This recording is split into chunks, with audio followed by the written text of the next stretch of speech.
దేవుని యందు నాతోటి క్రైస్తవ విశ్వాస వీరులందరికీ మరి ఒకసారి యేసుక్రీస్తు యొక్క కృపాకాలంలో ఉన్నటువంటి మనమందరం కూడా దేవుని యొక్క పవిత్రమైనటువంటి ధ్యాన కాలంలో ఉంటుండగా మనమందరం కూడా దేవుని యొక్క బిడ్డలను జ్ఞాపకం చేసుకొని ఆయన యందు అతిశయించడానికి, ఆయనను వెంబడించడానికి దేవుడిచ్చినటువంటి కృపా సమయంను బట్టి దేవునికి స్తోత్రములు చెల్లిస్తూ ఉంటున్నాను. మరి ఇలాంటి దినములలోని 12వ రోజున మనం ఉంటున్నాం. ఈ దినమున మనందరి యొక్క ధ్యానాంశము శక్తికి మించిన ప్రయాణం. దేవుని యందు ప్రియులారా, తన ప్రజలుగా ఉండాలంటే, తన బిడ్డలమై ఉండాలంటే మనము ఉన్నటువంటి సాఫీ జీవితం కాదు, కానీ దేవుని కొరకు మనము కొంచెం రిస్క్ తీసుకొని దేవుని మహిమలో మనం వాడబడడానికి ఇష్టత, మన యొక్క సహకారము, మనము దేవుని చేతిలో ఒక పనిముట్టుగా వాడబడడం మనందరికి కూడా ఆశీర్వాదకరమని జ్ఞాపకం చేస్తున్నాను. ఆ విధంగా మన పెద్దలందరూ మరి దేవుని మహిమ కొరకు వాడబడిన విధానాన్ని మనము గత కొన్ని దినముల నుండి చూస్తూ వస్తూ ఉంటున్నాం. ప్రతి వ్యక్తిలో ఒక గొప్పతనాన్ని, ఒక ఔన్నత్యాన్ని మనం చూస్తూ వారికి మించినటువంటి, శక్తికి మించినటువంటి పని చేయడం ద్వారా దేవుని మహిమపరిచినారని గుర్తు చేస్తూ ఉంటున్నాను. దేవుడు ప్రేమించిన జనాంగము ఇశ్రాయేలు జనాంగం. ఇశ్రాయేలీల కొరకు దేవుడు ధర్మశాస్త్రాన్ని ఇచ్చినాడు. ఇశ్రాయేలీల కొరకు దేవుడు మరి గొప్ప విజయాలను వారికి ఇచ్చినాడు. వారికి నాయకులను ఇచ్చినాడు, రాజులను ఇచ్చినాడు, న్యాయాధిపతులను ఇచ్చినాడు. ఎందరినో ఇచ్చి తన ప్రజలు తన కట్టడాలలో తన యొక్క ధర్మశాస్త్రమును అనుసరించి జీవించాలని మరి ప్రభు ఎంతో ఆశించినాడు. ఎందుకంటే ఇశ్రాయేలీలందరూ కూడా లోకంలో ఉన్న జనాంగానికి ఒక ఆదర్శవంతంగా, ఒక రోల్ మోడల్గా, దేవుని బిడ్డలుగా ఉండాలని ప్రభు యొక్క ఉద్దేశమై ఉంటున్నది. మరి ఆ విధంగా ఉన్నటువంటి ఇశ్రాయేలీలు పదే మరి విగ్రహారాధన చేయడం ద్వారా మరి దేవుని మర్చిపోయి మరి అన్యజనుల యొక్క సహకారమును బట్టి వారు విగ్రహారాధన చేయడం ద్వారా వారు దేవుని కోపానికి గురి అవుతూ వస్తున్నట్టుగా మనం చూస్తూ ఉంటున్నాం. ఇశ్రాయేలీలు మరి ఒకసారి యెహోవా దృష్టికి దోషులై 40 సంవత్సరాలు ఫిలిస్తీన్ల చేతిలో బానిసలుగా ఉన్నటువంటి సందర్భాన్ని మనం జ్ఞాపకం చేసుకుంటున్నాం. ఫిలిస్తీన్ల చేతిలో 40 సంవత్సరాలు బహు కఠినమైనటువంటి బానిసత్వమును కలిగి వారు జీవిస్తున్నప్పుడు మరి ఫిలిస్తీన్ల చేతిలో వారు అనుభవిస్తున్న ఆ బాధను చూసి వారు ప్రభువును జ్ఞాపకం చేసుకున్నప్పుడు, దేవునికి మొరపెట్టినప్పుడు ఫిలిస్తీన్ల చేతిలో నుండి మరి వారిని విడిపించడానికి దేవుడు ఏర్పాటు చేసుకున్న ఒక నాయకుని మనము ఈ దినమున జ్ఞాపకం చేసుకుందాం. అతడే బైబిల్ అంతటిలో బలమైనటువంటి వాడు, మరి సంసోన్ అని మనకు జ్ఞాపకం చేయబడుతున్న తన గురించి మరి న్యాయాధిపతులు 13 నుండి 16 అధ్యాయాలలో మనం చూస్తూ ఉంటున్నాం. ఈ కొన్ని నిమిషాలలో అతన్ని క్లుప్తంగా జ్ఞాపకం చేసుకోవడం మనకు ఆశీర్వాదకరం. మరి సంసోను యొక్క జన్మము ఒక గురితో కూడినటువంటి జన్మమని జ్ఞాపకం చేయబడుతున్నది. ఫిలిస్తీన్ల చేతిలో నుండి ఇశ్రాయేలీయులను విడిపించుట కొరకే మరి నీవు ఒక కుమారుని కంటావు. ఆ కుమారుడు మరి నాజరు చేయబడిన వాడై ఉంటాడు. కాబట్టి ద్రాక్షారసమైనను అపవిత్రమైనది ఏదైనాను నీవు తినకూడదని, మరి కుమారుని తల మీద మంగలి కత్తి పెట్టకూడదని గొడ్రాలైనటువంటి ఆ తల్లికి మరి దేవదూత జ్ఞాపకం చేయడం చూస్తూ ఉంటున్నాం. మరి సంసోని యొక్క తండ్రి మనోహ దాను వంశస్థుడు, జోరియా పట్టణస్థుడై ఉంటున్నాడు.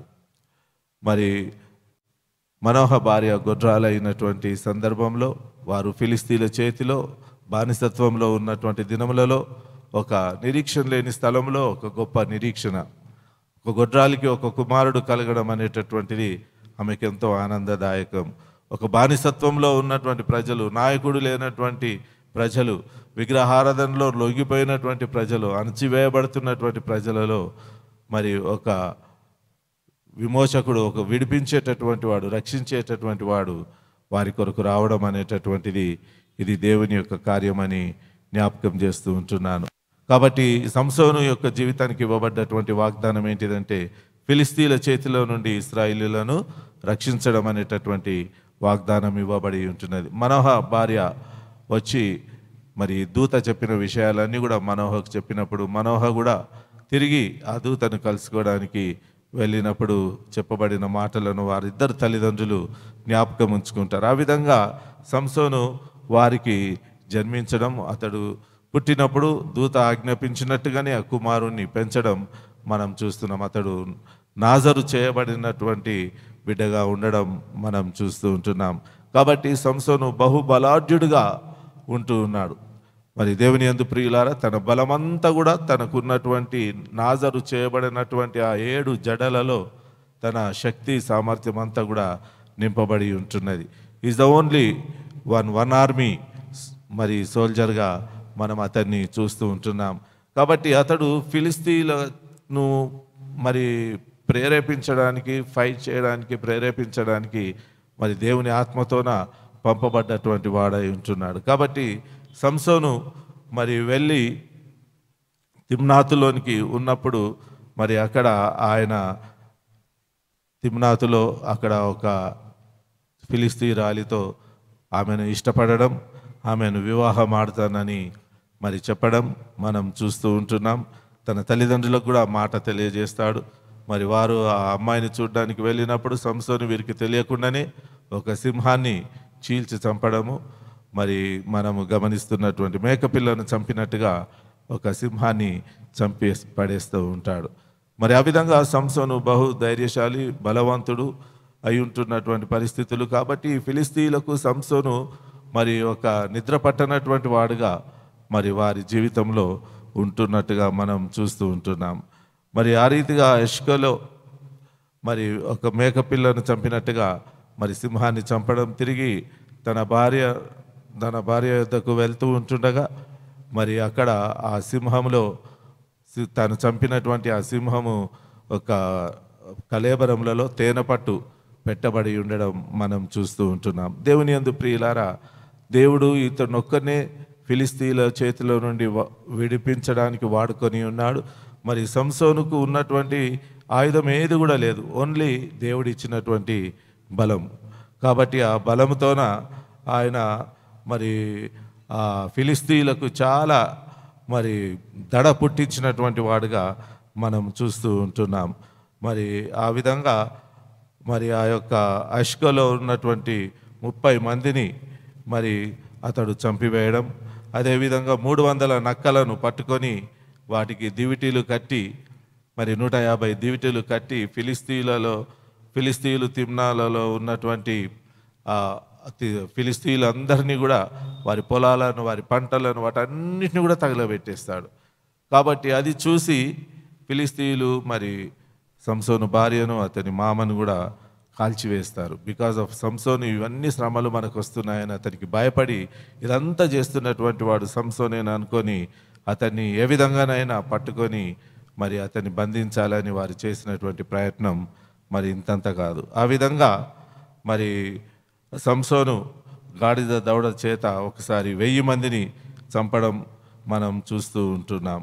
మరి ఈ విధంగా సంసోను ఫిలిస్తీన్లకు ఒక భయానకంగా మారినటువంటి వాడై ఉన్నాడు. 1 మ్యాన్ ఆర్మీగా మనం చూస్తున్నాం. ఇశ్రాయేలీయుల పక్షమున ఈజ్ ద ఓన్లీ 1 మ్యాన్ ఆర్మీగా మనం చూస్తూ ఉంటున్నాం. ఆ విధంగా ఫిలిస్తీన్లు ప్లాన్ వెనుక ప్లాన్ వేసి సంసోను ఏదో విధంగా దెలీలా యొక్క మోహంలో పడిపోవడం చూస్తున్నాం. మరి దెలీలా అతన్ని బుజ్జగించి చాలా పర్యాయాలు అతని బలం ఎక్కడున్నదో కనుక్కోవాలని చూస్తే అతడు 2-3 సార్లు ఆమెతో వేరే విధంగా చెప్పడం, ఆమె ఫిలిస్తీన్లకు ఆ విషయాన్ని తెలియజేసి సంసోను నిద్రిస్తూ ఉంటుండగా ఆ విషయాన్ని వాళ్ళకి తెలియజేసినప్పుడు అతని జడలు కట్టివేయబడము, తాళ్ళతో కట్టివేయబడడం ఇవన్నీ కూడా చూసినప్పుడు మరి సంసోనులే నిన్ను ఫిలిస్తీన్లు పట్టుకుంటున్నారంటే అతడు లేచి ఆ వచ్చిన వారందరినీ కూడా చంపేసేటటువంటి వాడు. ఆ విధంగా మరి సంసోను తన బలాన్ని కనపరిచినాడు. మరి దెలీలా చివరికి నువ్వు పదే నువ్వు నన్ను మోసం చేస్తున్నావు, నీ రహస్యం ఏంటిదో నాకు చెప్పడం లేదు, నీ బలం ఎక్కడున్నదో నాకు చెప్పడం లేదని అతన్ని అడిగినప్పుడు అతడు విసిగిపోయి చివరికి తన బలము తన జడలలో ఉన్నదని తెలియజేస్తున్నాడు. ఆ సమయంలో ఆ రాత్రి అతడు ఆమె పైన నిద్రిస్తూ ఉంటున్నప్పుడు, తొడల పైన నిద్రిస్తూ ఉంటున్నప్పుడు మరి ఫిలిస్తీన్లకు ఆ సమాచారం ఇచ్చి ఆ జడలన్నీ కూడా శావరం చేయడం మనం చూస్తూ ఉంటున్నాం. మరి అప్పుడు సంసోను లేనిను ఫిలిస్తీన్లు పట్టుకోవడానికి వచ్చినారని చెప్పినప్పుడు సంసోను లేసినప్పుడు he lost all his power. ఎందుకంటే అతనికి ఉన్నటువంటి ఆ యొక్క నాజీరు అంతా కూడా షేవ్ చేయబడి ఉంటున్నది. కాబట్టి వెంటనే వారు సంసోనును తాళ్ళతో కట్టి మరి సంసోనును తీసుకొని వెళ్ళి బంధించడం మనం చూస్తూ ఉంటున్నాం. ఆ విధంగా సంసోన్ గాజాలో మరి కట్టివేయబడడం, ఆ గుడిలో అతడు కట్టివేయబడడం మనము చూస్తూ ఉంటున్నాం. అతడు కట్టివేయబడ్డప్పుడు ఒక్కసారి అతన్ని దేవుణ్ణి ప్రార్థన చేస్తాడు. దేవా, ఒక్కసారి నాకు సహాయం దయచేయు, నేను తిరిగి నా శక్తిని పొందే కృపను నాకు దయచేయమని ఆయన మనస్ఫూర్తిగా ప్రార్థన చేస్తాడు. అప్పటికే ఆయన 2 కళ్ళు కూడా మరి పెరికివేయడం జరిగింది. గుడ్డివాడుగా ఉంటూ దేవుని ఒక్కసారి ప్రార్థన చేస్తాడు. ఏంటిదంటే, తిరిగి నా బలాన్ని నాకు దయచేయు ప్రభువా అని వేడుకుంటాడు. దేవుని యందు ప్రియులారా, శక్తికి మించిన ప్రయాణం, మరి బంధింపబడినటువంటి ప్రయాణం, కానీ దేవుని పైన ఉన్నటువంటి నమ్మకం మనం చూస్తున్నాం. కాబట్టి సంసోను చేసినటువంటి ఆ ప్రార్థన దేవుడు విని మరి గాజాలో మరి అతడు ఆ దేవతా మందిరంలో కట్టివేయబడి దాగోను దేవతకు అతడు బలిగా అర్పించబడడానికి కట్టివేయబడ్డాడు తాళ్లతో స్తంభాలకు. మరి అక్కడ ఉన్నటువంటి ఫిలిస్తీన్ల సర్దారులందరూ కూడా ఉన్నారు. మరి ఇంచుమించు 3000 మంది దాకా పైన టెర్రస్లో ఉండి వారు సంసోనును హేళన చేస్తూ అవమానపరుస్తూ వారందరూ ఆయనతో ఆడుకుంటున్నటువంటి విధానాన్ని చూడడానికి తిలకించడానికి వచ్చిన వారు ఉంటున్నారు. అప్పుడు తాను ఒక్కసారి తన దేవుడైన యెహోవాను జ్ఞాపకం చేసుకొని, దేవా, ఆ శక్తిని తిరిగి నాకు దయచేయమని ప్రార్థన చేసినప్పుడు దేవుడు ఆయన మాట విని తిరిగి ఆయనకు ఆ శక్తిని, నాజరు పొందినటువంటి ఆ శక్తిని దేవుడు అతనికి ఇచ్చినప్పుడు ఆ 2 చేతులతో అతడు ఆ స్తంభాలను కూడా పెరకగా ఒక్కటే దినమున మరి 3000 మంది అక్కడ చనిపోవడం మనం చూస్తూ ఉంటున్నాం. మరి ఆ రీతిగా అతడు ఫిలిస్తీన్ల చేతిలో నుండి ఇశ్రాయేలీలను కాపాడగలిగి ఉంటున్నాడు.